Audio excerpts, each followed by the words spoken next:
ఓం నమో వెంకటేశాయ. జై చిన్నమస్త. హాయ్ అండి. I'm doctor భార్గవదేవన. Welcome to my YouTube channel కర్మ విపర్యాస.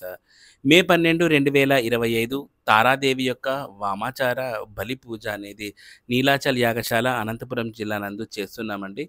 దశమహావిద్య దేవత భక్తులు, తారాదేవి భక్తులు ఎవరన్నా కానీ వామాచారంలో జరుగు ఈ పూజకు హాజరవ్వచ్చు.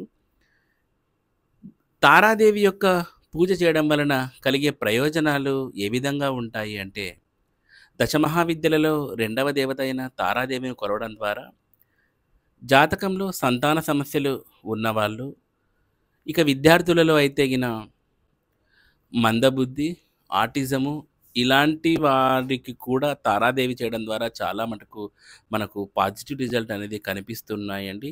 ఈవెన్ తారా మంత్ర జపం చేసినంత మాత్రం చేతనే విద్యార్థుల్లో మందబుద్ధి కూడా తొలగిపోతుంది. తారా మంత్రం చేసినంత మాత్రం చేతనే స్త్రీలకు ఉన్న పీసీఓడి సమస్యలు కూడా తొలగిపోతూ ఉన్నాయి.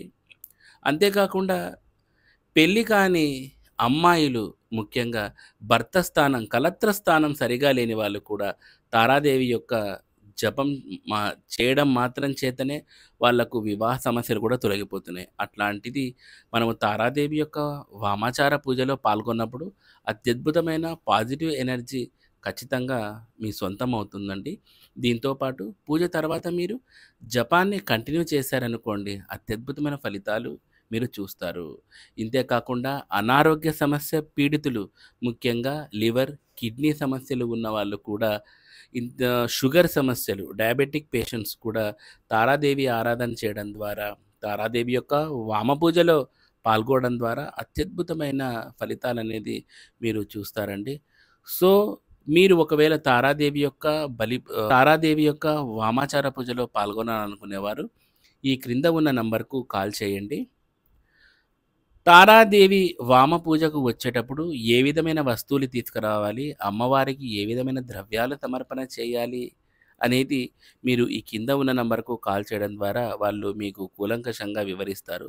కాబట్టి వచ్చేటప్పుడు ఆ పదార్థాలు మీరు మీతో పాటు తెచ్చుకోవచ్చనమాట. కొన్ని అమ్మవారికి సమర్పణ చేయవలసి ఉంటుంది. కొన్ని మీరు వెళ్ళేటప్పుడు మీకు రిటర్న్ ఇస్తాము. పూజ ఆన్‌లైన్ అండ్ ఆఫ్‌లైన్ విధానంలో జరుగుతుందండి. సో, కాబట్టి దశమహావిద్యలలో రెండవ విద్య అయిన ఈ తారాదేవి యొక్క వామాచార పూజకు మీరు వచ్చి అమ్మవారి యొక్క అనుగ్రహం పొందాలని నేను కోరుకుంటున్నాను. ఈ వామాచార పూజలో పాల్గొన్న భక్తులకు స్వయంగా నేనే దగ్గరుండి వామాచార విధానానికి సంబంధించిన హోమ ప్రక్రియలు కూడా, అంటే హవన ప్రక్రియలు కూడా ప్రతి ఒక్కరి చేత చేయించడం జరుగుతుంది. సో, ఈ అవకాశాన్ని వినియోగించుకుంటారని నేను కోరుకుంటున్నాను. సో, ఇదండి ఈరోజు వీడియో అన్నమాట. సో, ఈ వీడియో నచ్చినట్లయితే లైక్ చేయండి, షేర్ చేయండి అండ్ సబ్స్క్రైబ్ చేయండి. Thanks for watching. జై మాతారా!